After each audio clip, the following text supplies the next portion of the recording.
I'm just looking around the room, and I don't think there are any of the unmodernised not-for-profit sector here. So I feel like, first of all, saying, though I am CEO of the Federation, I have to confess that whilst I did work for the Scottish regulator and I did work for a consultancy, my heart still lies in very operational housing management.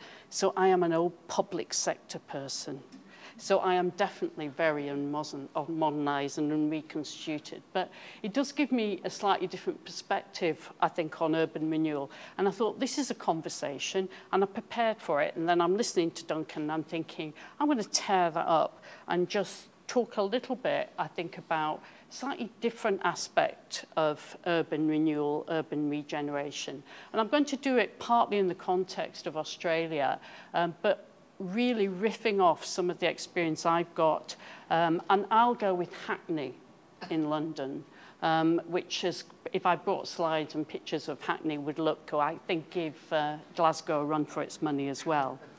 But I think the thing that really struck me when I first came to Australia, and when you start hearing about urban renewal here, is how many different things that means to different people, and how complex a problem it is then to solve. Because there's some real dilemmas here, aren't there? I mean, on the one hand, we hear quite a lot about urban renewal and urban regeneration, almost like you want to sweat the public assets to create value, which may be for the community, but is as much for the private sector and for other people as well. So to maximise the use of those public assets, and the byproduct of that might be something that improves the lives of tenants as well. There's also, I think, a real tension between the gentrification aspect of what's likely to happen and ensuring that the neighbourhoods where these estates are actually remain affordable for people on low incomes. So there's some real tensions about what we're trying to achieve, I think, through urban renewal and urban regeneration.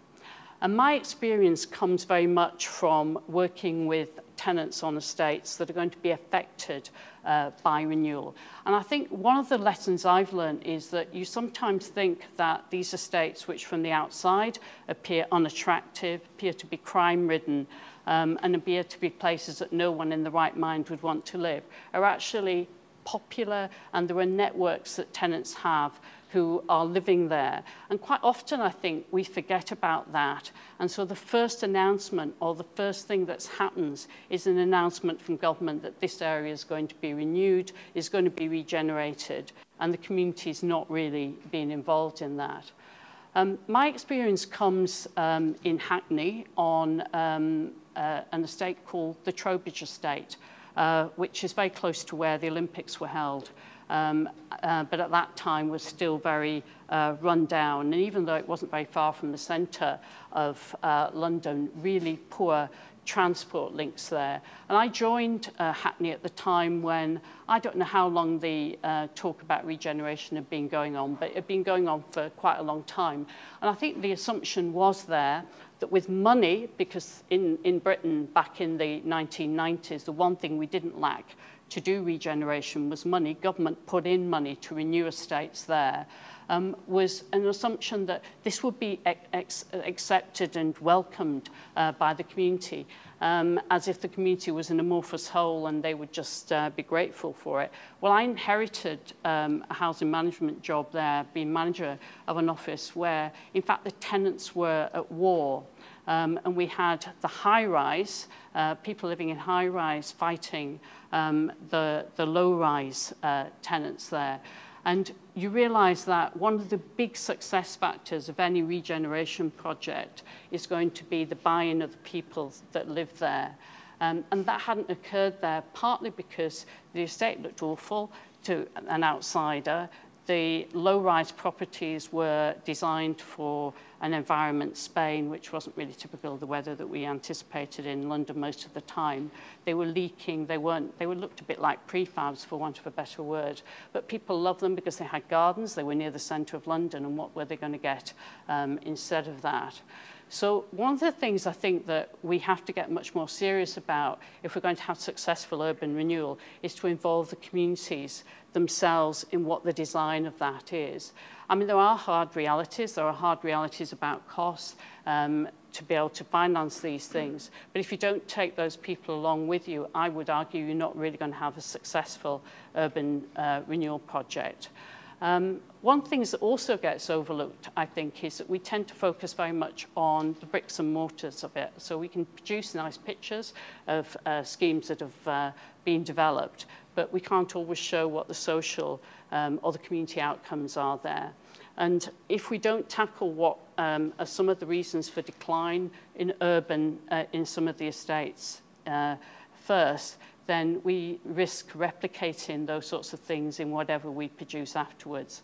So again, some of the outcomes may be thinking not just about what the build is, but what happens at the end of it. There are many ways that, and I agree with Duncan about the types of solutions to the problems. One of the things we don't want to replicate will be to have monotenure estates replacing monotenure estates. But what, in terms of multi-tenure estates that are produced, the management quality of those, really important to think about what that is going to look like after the estate is finished. Estates, some of them will just get old, but many of the estates that we're talking about, probably their life has not been prolonged as well as it could be. And I think really when I look back on some of the estates that I've managed, it's been the quality of the people doing the job there and the money they have to do the routine services, which has made a huge difference too. So again, I would say that one of the big things that has to be taken into account is not just how it looks and the quality of the design, but what happens afterwards in terms of what management you're going to put in there.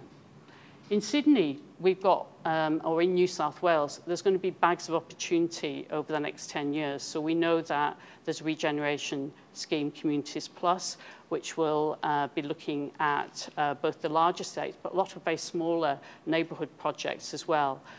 We've had one round of the Social and Affordable Housing Fund, and we're anticipating there'll be more work done in terms of producing affordable housing, because that's a real gap, Duncan, at the moment. I think that sort of transitional housing between social housing for the very poor and people on low incomes and those people who are just not able to get into affordable housing. So there are going to be plenty of opportunities. I still think that how we take it forward with the terms of some of those communities hasn't been so well thought out. And I think about some of the initial reaction to what could be a very positive development in Waterloo probably illustrates how perhaps it's been the wrong way around there. And so that's a big, I think, thing to put right before further initiatives are actually planned. One of the things that we did do in England, which I think was very positive, was recognise that communities find it very difficult, I think, to articulate what they would like when they're up against people with huge budgets and a lot more influence. And so what was, I think, a position which could be pretty positive here would be to recognise that and support groups of tenants and support communities to be able to articulate their vision for an area. If it's done within boundaries where they know that they may not get everything they want, but they have a choice to be able to influence other plans, and it's more likely, I think, that you're going to get something successful. I think most developers are probably aware that when you get in relocation as part of a package to, as part of a regeneration package, being able to ensure that people are managed to move off estates is really important too. So I suppose what I really want to conclude with is that for me, urban regeneration isn't just about the bricks and mortar, it's very much about the people as well.